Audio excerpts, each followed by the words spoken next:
Hi, everybody. Auntie Speaks here. We are going to talk about affirmative action at medical schools, because that's what we're concerned about, that the doctor treating us, we got to make sure he's got the right color. Yeah. And then we're going to talk a little bit about anti-racism training in medical schools, because, you know, the medical industry is very, very racist. So let's take a look. Daily Caller, great people. Some underrepresented students don't have to take the entrance exam for prestigious medical school, Penn Medicine. I think that's a really large and really important medical school, but I'm not a doctor, so what would I know? Yeah. The University of Pennsylvania School of Medicine partnered with 5 historically Black colleges and universities to offer a summer research program for underrepresented, quote unquote, groups. According to the May 24th press release, students who are selected for Penn Access Summer Scholarship, boy, that's a tongue twister if I've ever seen one, are exempted from taking the MCAT if they apply to the Ivy League school's medical program. Oh, Penn is an Ivy League school. I didn't know that. Sorry. Yeah, if you do know what the MCAT is an 8-hour exam. That sounds like fun, which tests physical and biological sciences, verbal reasoning, and writing skills, and is required when applying for most medical schools, according to Princeton Review. The exam is typically used to gauge what kind of success a student will have in medical schools. Yes, because we want students to succeed. We're going to listen to what Thomas Sowell thinks of affirmative action and how it hurts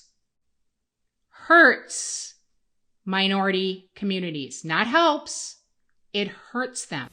When you got to education in the United States, you talked about affirmative action, and you came up with some statistics that I wanted to ask you about. Well, I look for, here it is. You said that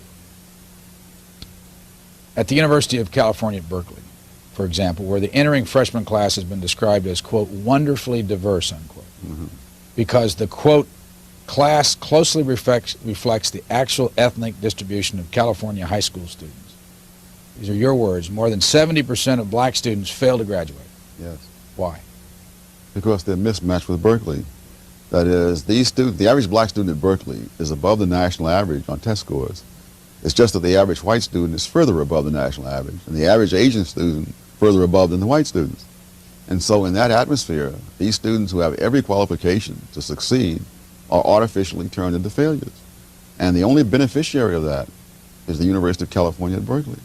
Because what they've effectively done is rented these bodies for window dressing for a few years. And then when they're through with them, they're put aside. A new bunch of bodies are brought in. They've rented the bodies. I want you to think of that for a second. They rented the bodies of these black students, even though they were not qualified, and 70% of them did not graduate. Another group, I guess, that benefits from this. You have an establishment there, a black studies establishment, who needs students to be in their classrooms, and these students serve those purposes. People who have political movements have people they can mobilize for those movements while those students are there. It's very much like what happens in athletics, that you have students who come in, as long as they can score touchdowns, the coach is happy. The fact that these students don't graduate is not the coach's problem. His problem is how to hold on to his 6-figure salary and his job. And the students have to be sacrificed, then they are sacrificed. Let me give you another example that's not in the book. At MIT, the average black student is at the top 10% nationwide in mathematics, and in the bottom 10% at MIT. And 1/4 of them don't make it. Now, when you realize how few black students at that level, to lose 1/4 of them, you can't afford that. I think there's another larger loss that you have.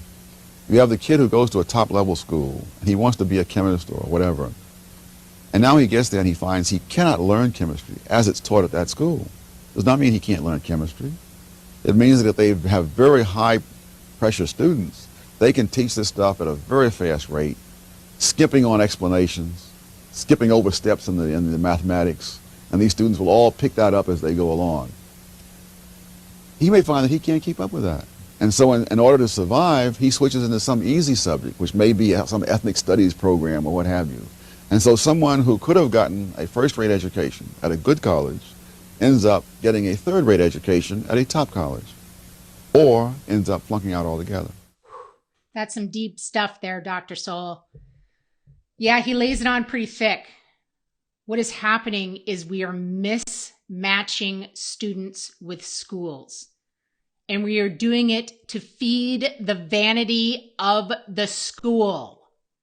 It is not helping Black students or Hispanic students. It is not helping anybody. Because you take that Black student who's the top of their class and you send him to Harvard, who takes the 1% of the 1% of the 1%, and he has to compete. Now, if he would have gone to Penn, we just talked about Penn, he'd probably do awesome. He'd probably do just awesome at Penn. But he wouldn't at Harvard because it's the top of the top of the top, the tippy top of everything. I've never mentioned this to anybody, but I was an affirmative action hire. Yes, I've got some gray hairs, been around for a long time. And when I graduated college, I got hired at a $1 billion company in sales. And at that company, I was the only female salesman hired. And I was definitely the only one who was like 23. I didn't know it. I was completely clueless. I'm like, wow, I'm really awesome. I'm so great. Until I started that job. And then there were snide comments. There was this. There was backbiting. There were people starting rumors about me. I didn't know why. But if I didn't have a very, very thick skin, I probably would have quit that job. I would have blamed other people. I would have said, oh, they're all sexist. They can't handle a woman. But no, I just had to buckle down and prove myself, but it made it very difficult. Affirmative action helps nobody except for the person stroking their own ego. And it creates racism. Because you know what? That Asian student who didn't get in, he might start having bad feelings about Black people, which is wrong. But can you blame him? He had an opportunity stolen away from him and handed to somebody else. And then the Black student goes to Harvard and he can't compete. And he blames all the white kids because he feels that people are looking at him wrong. And they're all like, well, yeah, we know that you had to score, 200 points less. None of these things are good. They create strife. They create racism. But no, what we're going to do now is we're going to teach racism. Yes. Let's teach racism. And let's teach racism in the medical industry. That doctor cares if you're Black, white, brown, purple, or green. The doctor just wants to heal you. But no, there's serious racism. So we need to work on that. Let's look at some of this. So here we go, guys. Newsmax, September 6th. Woke, quote unquote, can be hazardous to your health.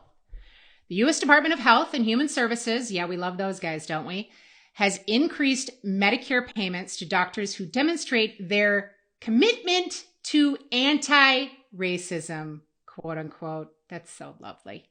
To receive this bonus reimbursement, providers will need to identify explicit and implicit biases, quote unquote, in their patient care and develop a plan to rectify alleged, quote, historical health inequities experienced by people of color, unquote.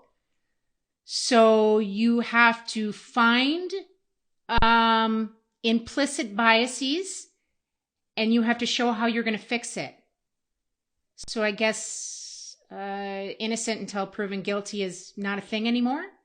Okay. All right. That's awesome. I love it. Okay. The American Medical Association published in 2021 Organizational Strategic Plan to embed racial justice and advance health equity. Now, two things that should make your little wires go are justice when it's attached to anything and equity.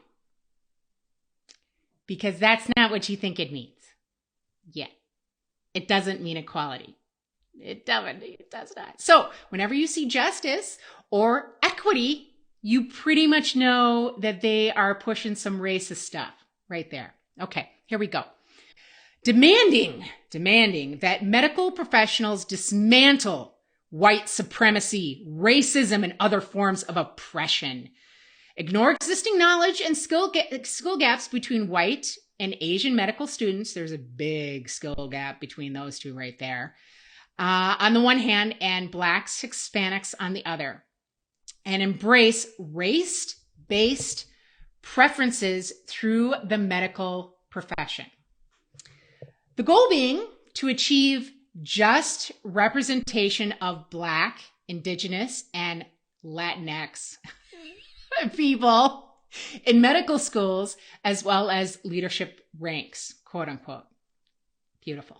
That's what we want. We got to make sure the doctor is the right color, not that he's going to cure you of cancer. Okay. Guide to narrative language and concepts. That reads like Chairman Mao's, Tung's Little Red Book. I hope that I pronounced that right. Mao's Little Red Book. Yes. Dictating the use of CRT narratives, language, and concepts. That's right. So all those people on CNN and MSNBC was like, oh, CRT is just it's just a theory that's used at,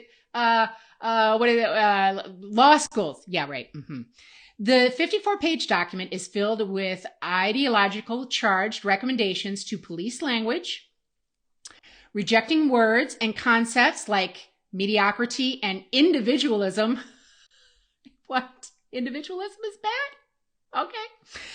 Which are rooted in systems of power. Yes. God love them. God love them. I just love them. Yes. Banned word in phrases include morbidly obese, the homeless, so you can't identify someone's homeless, inmates, oh, that's another oppressed class, inmates, individuals, Caucasian,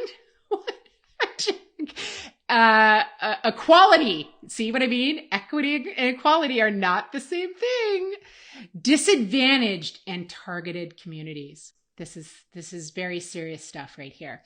Incredibly, the AAMC practices genetic denialism, insisting that race has no genetic or scientific role in contracting disease treatment, modalities, and health outcomes. Dude, there's like several diseases who only attack certain races. Okay.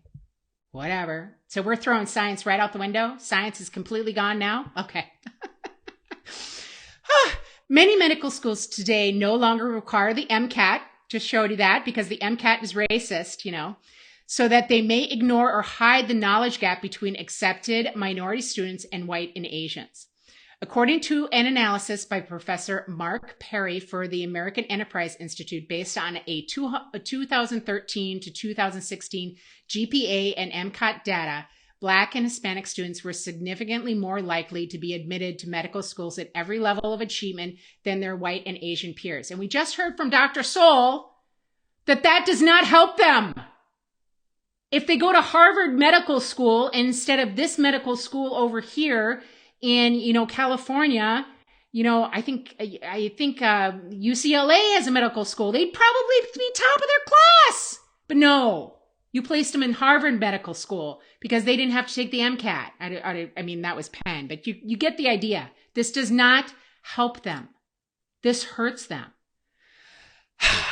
It is clear from the data that medical schools utilize affirmative action discrimination and racial profiling admission policies that favor Black and Hispanic applicants over better qualified Asian and white students. Black students, because their average Step 1 test score are lower and have not been admitted to competitive residencies at the same rates as white and Asian. So from what I understand, residencies, you've got some that are really, really tough to get into, like, I don't know, brain surgery, Heart surgery, those are probably difficult to get into. And they used to use these qualifications to get you into those programs, and you no longer have to qualify for them. So let's let you operate on that heart. Yeah, that sounds like a fun plan. In an effort to provide equity, yes, the Step 1 exam now is no longer graded, but merely scored pass and fail. At medical school! This makes testing less demanding, yeah, you think, and disguises any knowledge gap disparities. Yeah, let's not find out if they know the data. Let's not find out if they know what they're doing before they operate on your heart or your brain. Failure to comply with these requirements could put a medical school's accreditation status at risk. When announcing its guidelines, the AAMC president declared that woke identity politics, quote, deserves just as much attention from learners and educators as every stage of their careers as the latest scientific breakthroughs, end quote.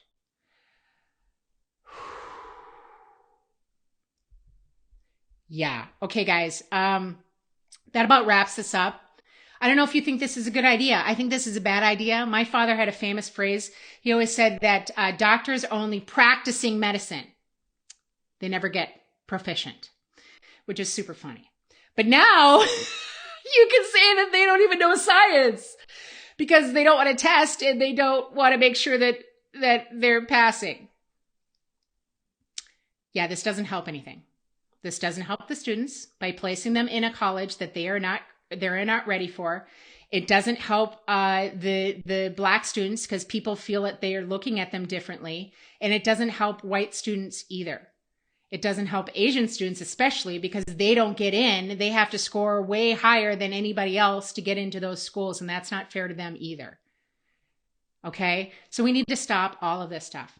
Get rid of affirmative action in every level of government, every school, every medical school, everything. And you know what? Racism is going to go away. It's going to go away. Stop teaching it. Stop talking about it. Thanks, guys. Remember, please like, comment, and subscribe. Tell me what you think.